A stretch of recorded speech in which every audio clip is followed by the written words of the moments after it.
Super Supportive by Sleyca. Chapter 46 Life. What is this ugly thing? Kibby asked, wrinkling her nose at the results of an entire morning's work in the kitchen. Kibby stinks. She's mean, said Alden brightly, jabbing a few of the sacred burning chopsticks into the top of his concoction. You stink! Humans stink the most. Go climb in the launderer and wash yourself. Alden laughed. Insults were coming along nicely. Kibby really liked being friendly mean. Sometimes she got a little too into it, though. This is my special birthday meal, he said. He didn't know cake yet, and anyway, it was more like a 7-layer dip made with colorful vegetable mash. Yum! Delicious! It's a human custom. Why are you putting my promise sticks in it? For beauty. You're dumb. Promise sticks aren't... They're important. Alden paused. Are you feeling bothered? Seriously? Seriously was such a good word. Kibby would stop joking around to answer him thoughtfully whenever he used it. No, it's fine. For your birthday. Your shirt is hjekch. Alden held out his arms and spun so that she could admire the garish Hawaiian shirt. Oh, she really does like it, he realized, examining her expression. That must have been a compliment, then. Today we eat on the top of the building. Roof, she reminded him. She'd shown him the way up there about a week ago. They'd both agreed that it was a bad place and a good place. It was good because the lab lacked windows, and the only way to see the surrounding landscape and not feel a little claustrophobic was from the rooftop. And it was bad because the landscape didn't look like it once had. The endless sea of grass was all wilted, rotted, or just plain missing. It smelled funky. And in the distance, visible through a set of very cool binoculars Alden had found, he'd spied some kind of trail through what was left of the grass. Like something about the size of the armored car had ambled drunkenly around out there. It was a pretty chilling idea. He'd asked Kibby about it, and she'd said one of the 3 words she liked to use for the demon bugs. So, yeah. The roof was good and bad. That had been a complicated conversation to navigate. But Kibby really enjoyed her new role as Alden's language tutor. Managing his word choices pleased her. She had extremely bossy tendencies for someone who was the equivalent of 8 years old by human standards. Artonans aged a little more slowly. Every day Kibby gave Alden brain-breaking tests by taking him around the lab and pointing at things, demanding he come up with a name. In addition to the 3 words specified by the bugs, she'd made him learn 6 for what he thought of as simply chaos. He'd memorized them, but he wasn't sure what the nuances were yet. When the cake was finished, they headed up the wide, flat roof, where Alden had already set up the party spot. Surprise! He shouted, gesturing to the 2 reclining chairs, the ball-shaped lamp, and the table he'd hauled up while she was sleeping yesterday afternoon. He'd called it strength training, and counted it as his workout for the day. A pitcher of the same blue tea Joe had served him on his last evening at Leaf Song was at the table along with cups. Kibby examined it all thoroughly. Why are we eating on the roof? It's Novin. Do humans have to do it for their birthdays? Alden resisted the urge to make up some insane tradition on the spot. No, I just thought it is happy to eat outside while we can. There aren't many demons now, and night is coming.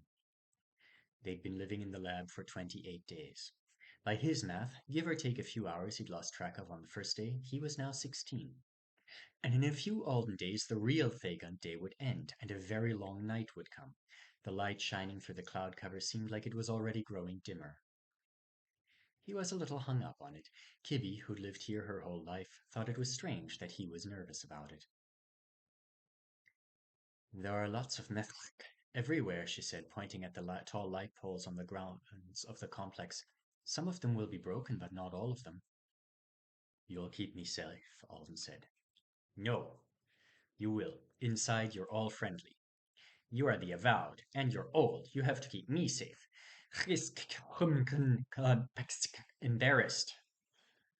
Alden held out his mushy veggie cake. Make fire for my promise sticks, he demanded. She groaned and stomped like it was a terrible imposition, but she pulled her little lighter disc out of her pocket and lit the makeshift candles. Alden set it on the table and sat beside it in his recliner. Now I'm going to say a lot of words together for beauty, he announced. It's part of the birthday custom. Say lots of words together for beauty, Kibby asked in a fascinated voice.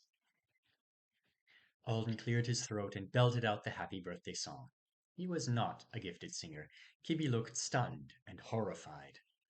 But since he'd said it was a custom, she didn't stop him or cover her ears. That is a nice custom, she said when he was done. You don't call it saying lots of words together for beauty. You mean mulling, I think? Singing? Maybe, she said doubtfully. Now what?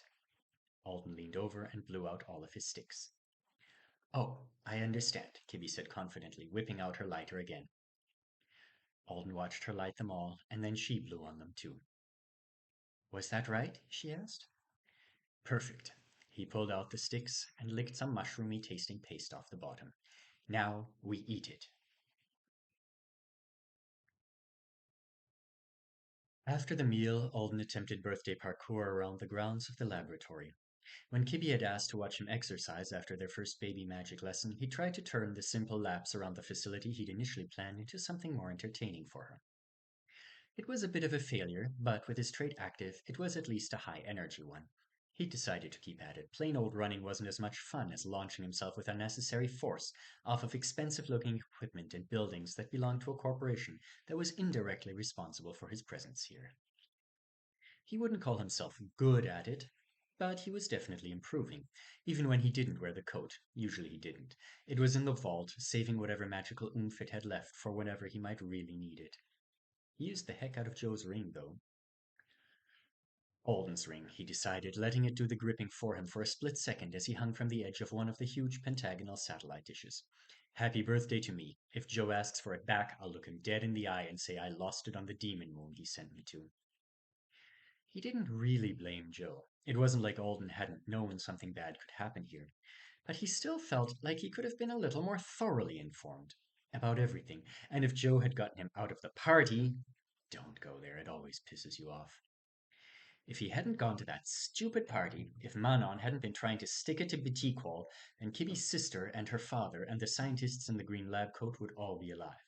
And Alden and Kibby wouldn't be here. Only Fenar and the woman in coveralls would have died. Not like Manon knew, not like anyone did, it wasn't on purpose. But he was looking forward to ratting his fellow rabbit out to the sways when he got back home a lot more than he had been. He ran at one of the curved walls of the perimeter building and tried to do that thing some people could do, a proper run-up amplified by his trait. He ate gravel. He always did. He heard Bo's voice in his head, telling him not to choose a trait that was tied to a fundamentally alien concept he didn't understand. It will suddenly not be fucking ground anymore because it's overcrafted or the altitude is 6 inches too high. Whatever the shiny walls of the building were made of was definitely not ground. Alden was going to work it out, though, either by mastering the art of his final kickoff or reconceptualizing the alien definition of ground that seemed to be built into his trait, if there was even a trick that applied in this situation. It really might not be. He'd asked Kibby about it. She seemed to think it was obvious that ground could never be something that wasn't native to the planet you were standing on. The building material for the exterior of the residence apparently wasn't. And if you just wanted to talk in a general way about the substance beneath your feet, you used floor instead. It was a great insight, actually, if Alden could just get a handle on the reason for it. Something about being closely connected to the native soil? He was honestly surprised his own shoes didn't prevent him from receiving the trait benefits here on Moonthagand. Was footwear just automatically considered part of its owner? Was the power like a coating that extended far enough to encompass the soles of his shoes? Grout is weird and interesting. Inconvenient, too. He'd get the hang of it one way or another and make Bo eat his words. At least Moonthagand wasn't overly warm. He could conduct his workout sessions without getting heat stroke. Also, he had a cheerleader slash drill sergeant most of the time. Climb up the side of the Semlink facility, Kibby yelled enthusiastically from her recliner on the roof. Alden knew which of the little shed-like buildings she meant, though its name had so far escaped definition. It turned something into something else, according to the girl, so maybe it was transformation or conversion? Alden obliged her by brushing himself off and running at the shed. Kick off the gravel like this, not too much force grabbed the lip of the roof. He totally launched himself into the wall the last time he tried this, but today he managed it a little awkwardly. Also, the concretey looking roof here was ground, so that was fun. He could leap off of it with enough force to land on top of the neighboring shed. Kibby thumped her feet against her chair and applauded. Magic class happened in the vault now. Alden had finally found something his tiny roomie wanted badly enough to persuade her to spend significant amounts of time there. The authority control exercises that resulted in the existential fist bump was very important to her. So important, she was willing to explain it in exhaustive detail when she realized Alden was open to the idea of practicing with her. Apparently, she'd assumed he wouldn't be at first, because he was a great and awesome avowed, and she imagined him to be well beyond this point in his education. He found this assumption almost as mind-blowing as she found his total lack of talent for the fist bump. But you can do things with your authority, she kept insisting. You have to understand. I don't understand things. I only do things, and I can only do them at all because of the contract. Why? I don't know. Why don't you know? Because humans are different than Artonans. Avowed are different than wizards. We don't feel our authority, so we don't have to learn magic to do our skills. She looked baffled. He was baffled. There was a lot of mutual ignorance going on. Maybe it would have been different if Kibby had had a normal magical education. Apparently she was behind where she should have been, which was why the children on her video class looked a few years younger than her. Alden had pieced together enough to understand that Jo had advised her father not to send her off for formal training when she was a toddler. He thought she shouldn't pursue wizardry because she was ungifted. It wasn't easy to read between the lines, but it sounded like Jo and Kibby's father both believed that life as a bottom-rung member of the wizard class was harder than life as a highly educated and important member of the non-wizard class. But a while back, Kibby had decided that she wasn't going to accept that, and she'd refused to learn calculus until she was allowed to study magic too. Jo had caved, had a teacher he knew record the little wizard lessons for her, and brought her the cushions. 2 of them, because you were supposed to have at least one partner for the fist bump. Distinguished Master Rodin gave me 8 lessons, Kibby said seriously. It was a relationship dynamic Alden hadn't expected. He was curious about Jo's reasoning, and he wanted to ask Kibby if maybe she was a genius in the traditional non-magical sense of the word, because she'd been learning advanced mathematics at age 7. But he didn't want to out himself as someone who could not have done that.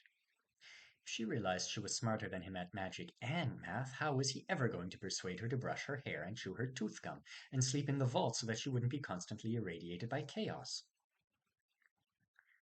Today you will be better at this, Kibby announced. She was carefully measuring the distance between their cushions with the promise sticks while Alden cleared some of her toys away.